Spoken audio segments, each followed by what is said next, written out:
Yashodanandana Vrajajana Ranjana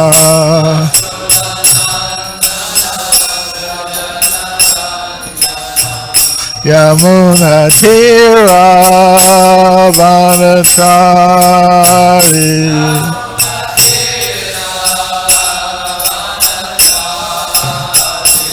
Jaya Radha Madhava Kunja Vihari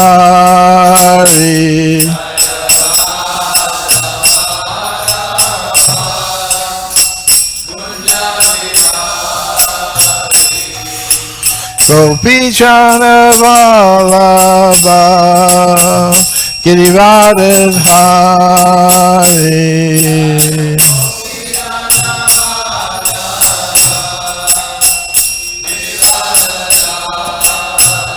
Yashodanandana Vrajajana Ranjana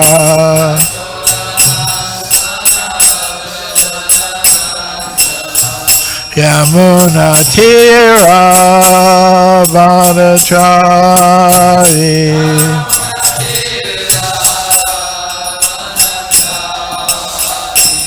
Jaya Radha Madhava Kunja Vihari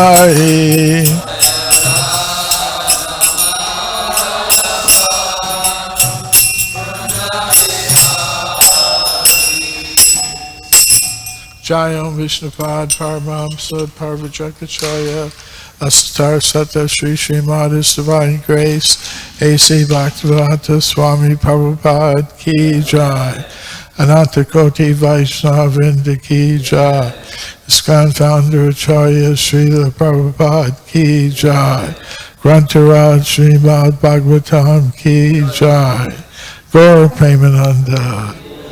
All glories to the assembled devotees. All glories to the assembled devotees. All glories to the assembled devotees. All glories to Sri Sri Guru and Gauranga. Glories to Srila Prabhupada.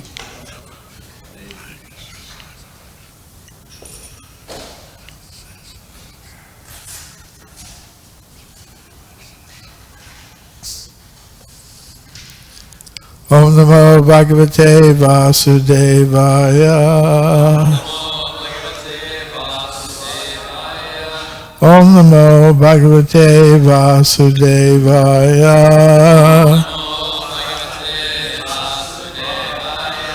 Om Namo Bhagavate Vasudevaya.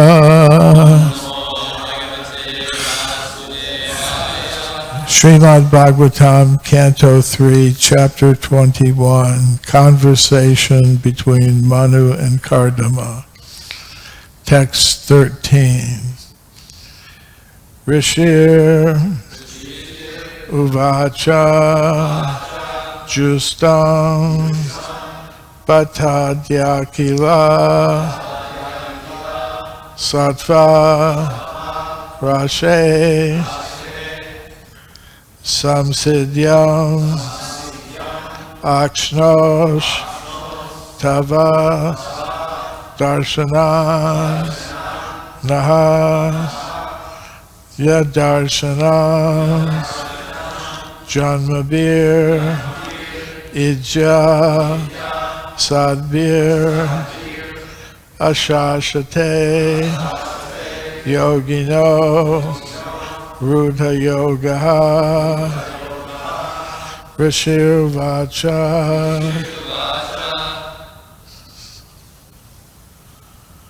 Justam Bhatadya Kila Sattva Rashe Samsidyam Akshnos Tava Darshanam Naha Yadarshanam Janmavir Idya Sadbir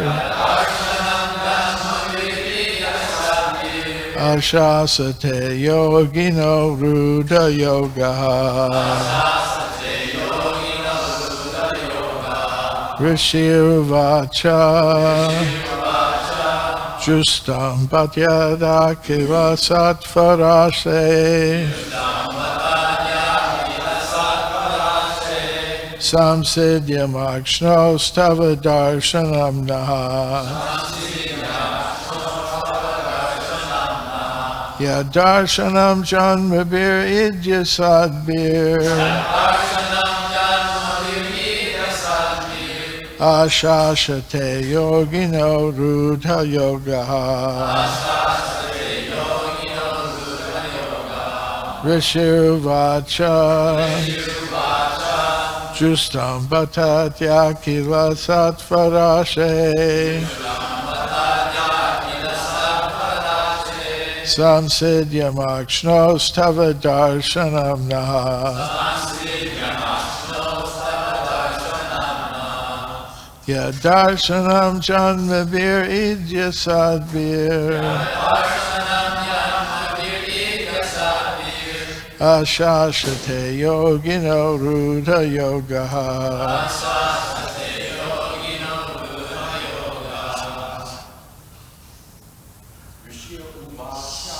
Rishivacha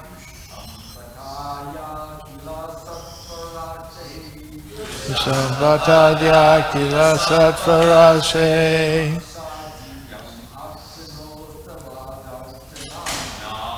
Samsidya Makshno Stava Darshanana Ya Darshanam Janmavir Idya Sadbir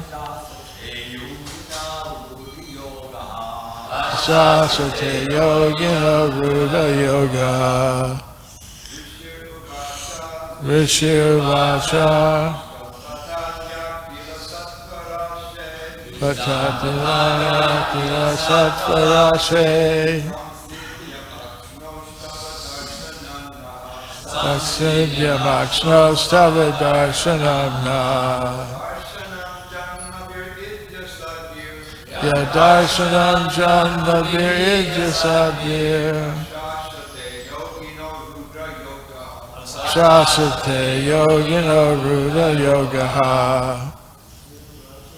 Rishivacha Satyamaya Kila Satvarashe Samsidya Makshno Stava Darshanam Naha The Darshanam Janmavir Idya Sadbir Ashasate Yogino Rudha Yoga Rishivacha Justam Bhattadya Kila Satvarashe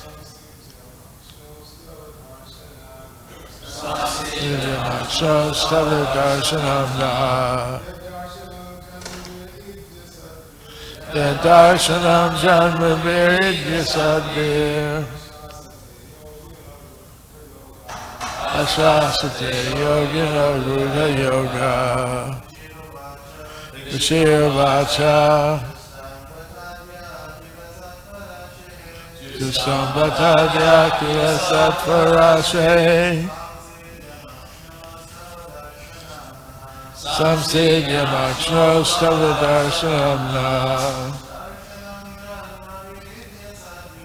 The Darshanam Janmavir Idya Sadbir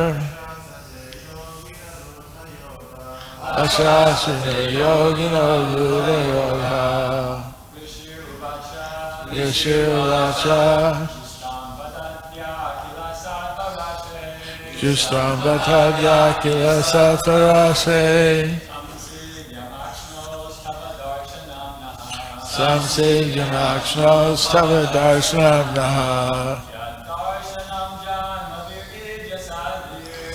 Darshanam Janmavir Idya Sadbir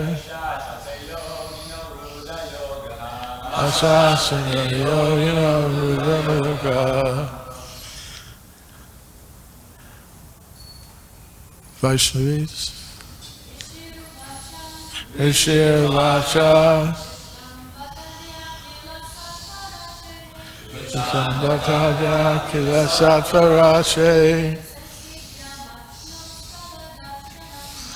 Samsiddhyamakshnos Tavadarshanam Na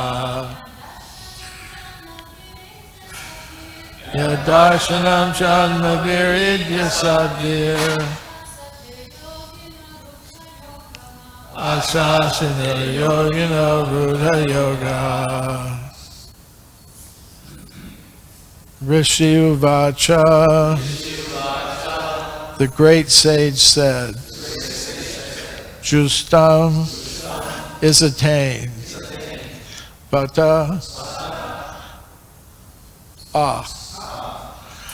Adya now, Akila all, Sattva of goodness, Rashahe who are the reservoir, Samsiddhyam the complete success, Akshno of the two eyes, Tava of you, Darshanat from the sight,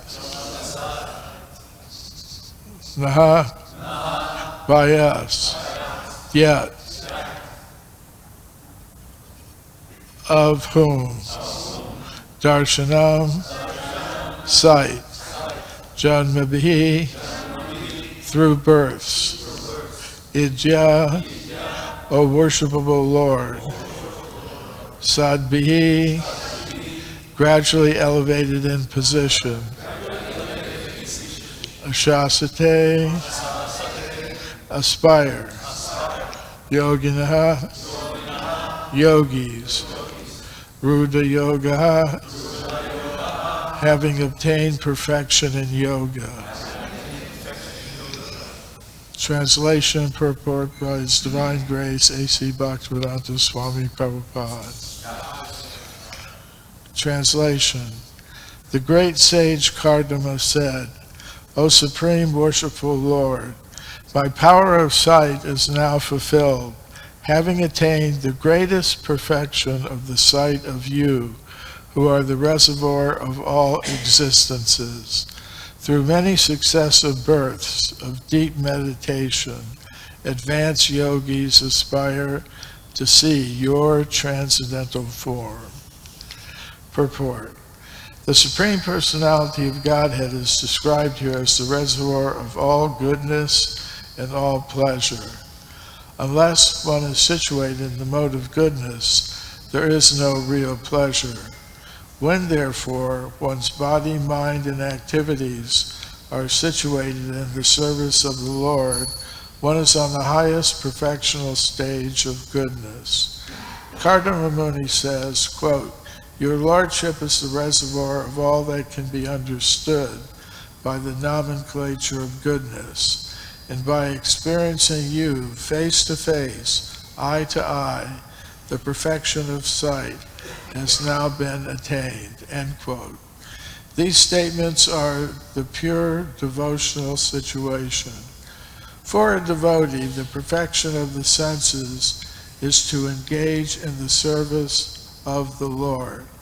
The sense of sight, when engaged in seeing the beauty of the Lord, is perfected. The power to hear, when engaged in hearing the glories of the Lord, is perfected. The power to taste, when one enjoys by eating prasad, is perfected.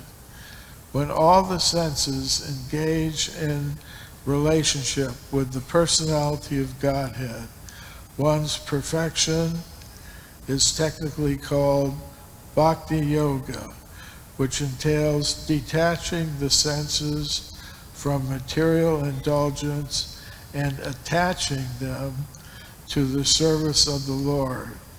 When one is freed from all designated conditional life and fully engages in the service of the Lord, one's service is called Bhakti Yoga. Kardama Muni admits that seeing the Lord personally in Bhakti Yoga is is the perfection, the exalted perfection of seeing the Lord. Oh, excuse me. Perfection of sight. The exalted perfection of seeing the Lord is not exaggerated by Kardama Muni. He gives evidence that those who are actually elevated in yoga aspire in life after life to see this form of the personality of Godhead. He was not a fictitious yogi. Those who are actually on the advanced path aspire only to see the eternal form of the Lord. Om Jnana Timirandasya Gananjana Shalakaya Chakshuran Militam Yena Tasmai Shri Gurave Namaha. Sri Krishna Chaitanya Prabhu Nityananda Sri Advaita Gadadhar Sri Vasadi Gaur Bhaktivinoda. Hare Krishna Krishna Hare Hare Hare Rama Rama Hare Hare. So the perfection of seeing is mentioned here. Of course, the primary example of the perfection of seeing Krishna was manifested by the gopis, the cowherd girls and women of Vrindavan who were Krishna's associates. They were so dedicated to seeing the form of the Lord that when he was absent, when he would go to the forest, it's stated, Shruti Yugayatam Apashyatam. When they couldn't see Krishna, even for a fraction of a second, they were in total anxiety. They were feeling separation from seeing the form of the Lord. In fact, they were so upset about not seeing the Lord for even a fraction of a second, they called Lord Brahma a great fool and rascal for inventing eyelids. Your eyelids, they involuntarily close for a fraction of a second, and during that time they couldn't see Krishna, so they were very upset with Brahma. Pakshakrit means the creator of the eyelids, and they called him Jada, fool, rascal. Jada Pakshmakrit. So they were upset even when their eyelids would blink, and they couldn't see Krishna for that fraction of a second. So it's interesting, a name for Vishnu is Animasha, which means his eyes don't blink. So, say if Vishnu is seeing Lakshmi or Krishna is seeing Radha, eyes don't blink. So, my problem isn't that I close my eyes for a fraction of a second. I like to close my eyes for 10 or 12 hours. And I don't care if I'm not seeing Krishna. So this example of the gopis is there, and we should aspire to that position where if we're not seeing Krishna even for a fraction of a second, we feel great separation. That is the perfection of devotional service. So the eyes are one of the senses. A living being in any species of life is a collection of 10 senses grouped around the mind. We have 5 knowledge-acquiring senses: the eyes for seeing, the ears for hearing, the nose for smelling, the tongue for tasting, and the skin for touch. And we also have 5 karmendriyas, or working senses. The voice for speaking, the arms for organizing and moving things, defending oneself, the legs for moving, and then the organs of evacuation and generation as well. So these 10 senses are grouped around the mind, and according to one's karma, one gets a particular set of knowledge-acquiring senses and working senses.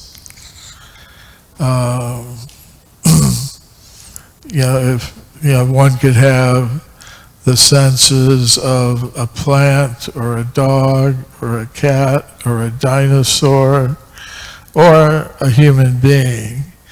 And the set of senses that one gets when one is a human being allow one to exercise one's freedom of will and either act in such a way that one comes to the platform of pure goodness, which is mentioned here. Srila Prabhupada mentions that unless one is in the mode of goodness, there is no real pleasure.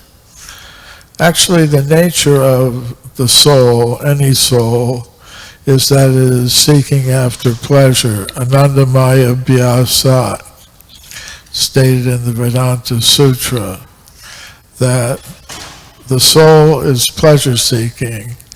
And why is it pleasure-seeking? Because that tendency is there in the Supreme Personality of Godhead, who is our source. Aham sarvasya prabhavo mata sarvam pravartate, Krishna explains in the Bhagavad Gita.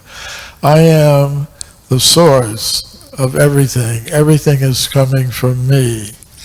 And that includes all of Krishna's energies, including his spiritual energy, his material energy, and his marginal energy.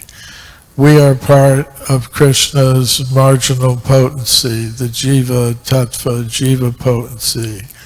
And we have, in the human form of life, the ability to choose to become associated with either the material energy or the spiritual energy. And we do that by engaging our senses, which are influenced by the 3 modes of material nature: goodness, passion, and ignorance. And the mode of goodness, the activities the pleasure-seeking activities, they may begin with some austerity, which is like poison.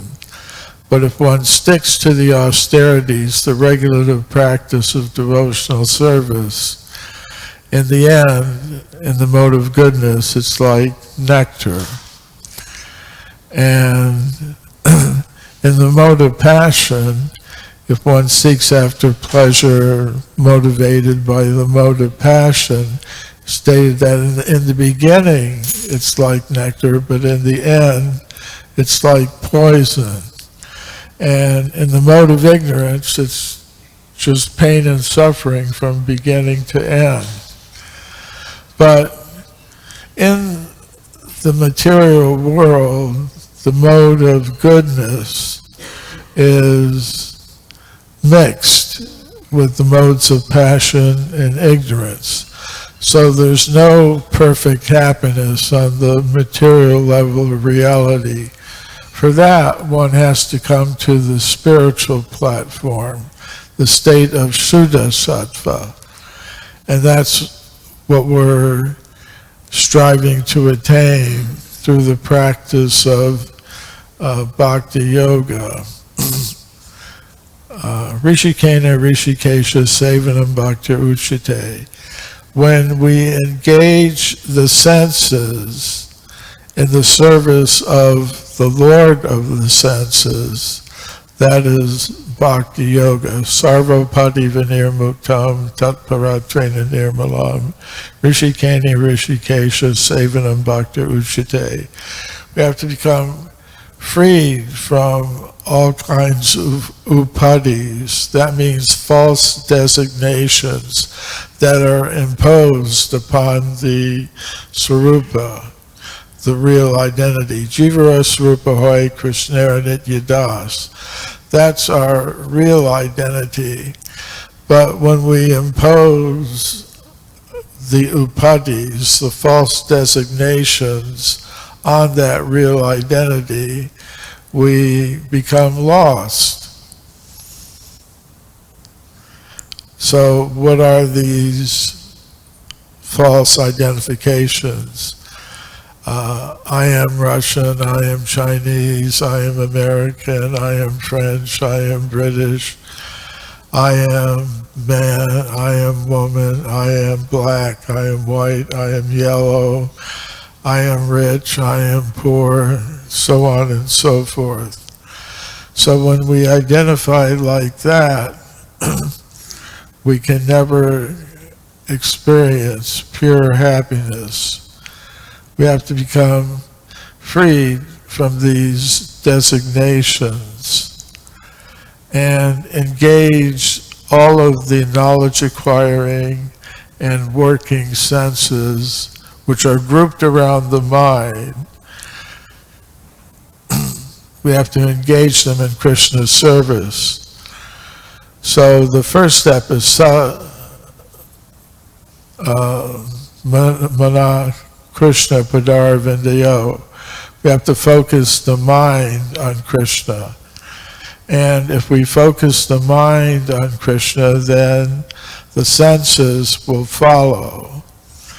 Like in the story of the city of 9 gates, King Paranjana in the 4th canto of the Bhagavatam, we find that Paranjana, who represents the conditioned soul that is not in the spiritual world, he wanders around looking for a suitable residence. And he finds this city of 9 gates, which represents the human body. And in this city, he comes across a beautiful young woman in a garden. And she is accompanied by a bodyguard, a big, strong bodyguard with 10 assistants. And along with the bodyguard and the 10 assistants is a 5-headed serpent.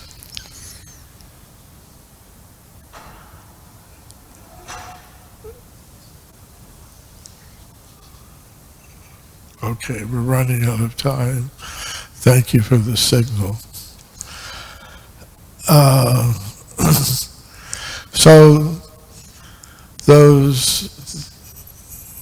the bodyguard and the 10 servants represent the mind and the senses. So we have to learn to engage first the mind and then the senses in the service of Krishna. And Srila Prabhupada was explaining in the purport, when the sense of sight is engaged in seeing the form of the Lord, that is the perfection. When the ears are engaged in hearing the sound of Krishna's names, that is the perfection of hearing. When the tongue is tasting prasadam, that is the perfection of taste. When the nose is engaged in smelling the flowers offered to the Lord, that is the perfection of that sense. When the sense of touch is engaged in touching the devotees of the Lord, embracing, that is the perfection of touch. So, and then the working senses, if we're engaging our arms and legs in chanting, distributing books, performing all of the many kinds of service that are available in the temple, then that is the perfection of the working senses, speaking about the Lord, chanting the Lord's holy names, and even controlling the senses of generation and evacuation according to the principles of devotional service. That is a real yogi, the bhakti yogi. Okay, so I'll stop there. Any questions or comments? Yes, Drutakarma Prabhu.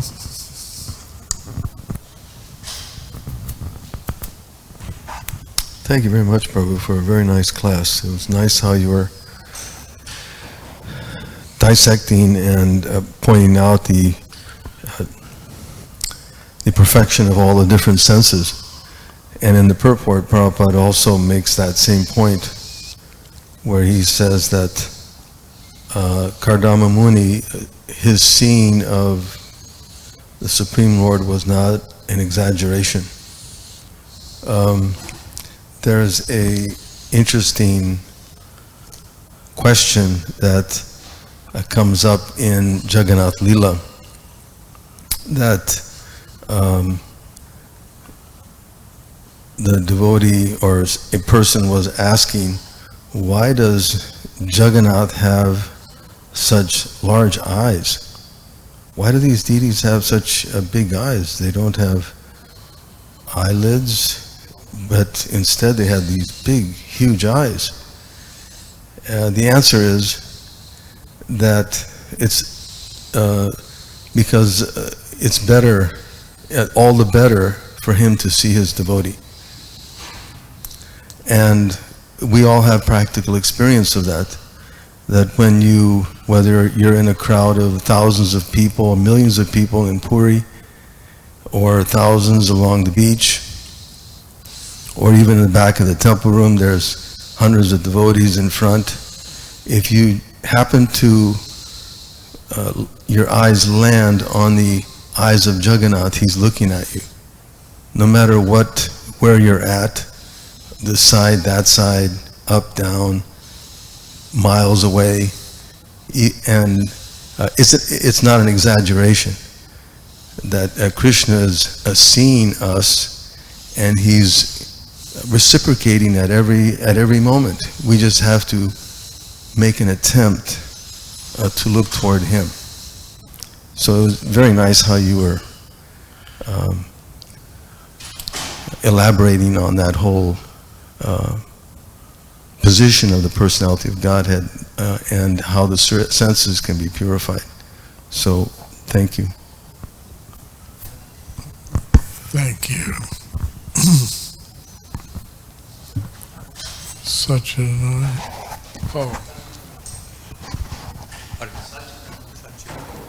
No, you didn't see Maharaj.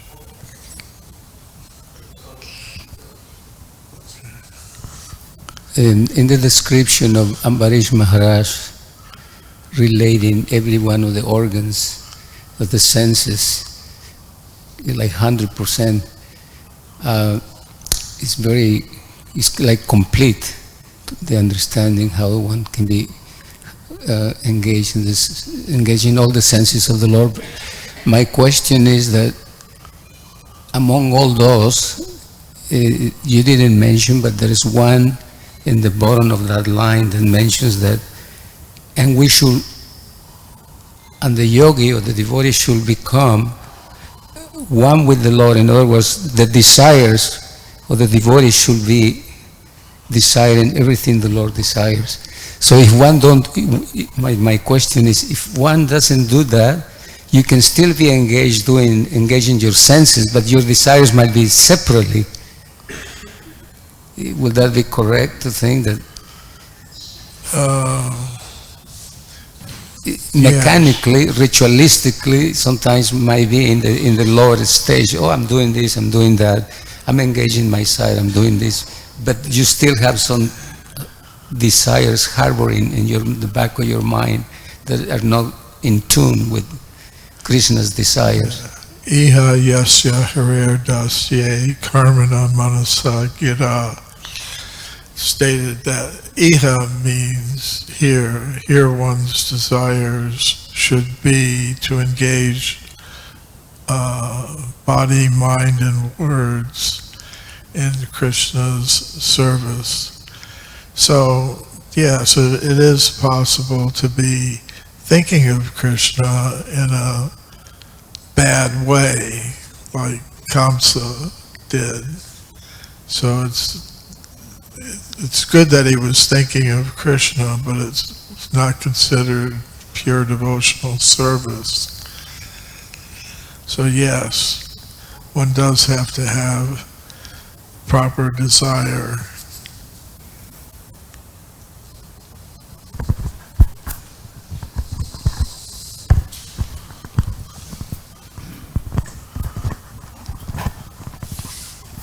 Thank you for a nice class, Drutakarma Prabhu. I was just thinking about the point that was made that not only do we gain great pleasure in looking at the Lord, but it appears that the Lord also gains pleasure in looking at his devotees perform devotional service to him. So therefore we should be very careful how we walk, how we talk, how we act, because the Lord is looking at us and is getting pleasure or sometimes pain if we act in a way which is not pleasurable to him, in other words, which is not in sync with his desires.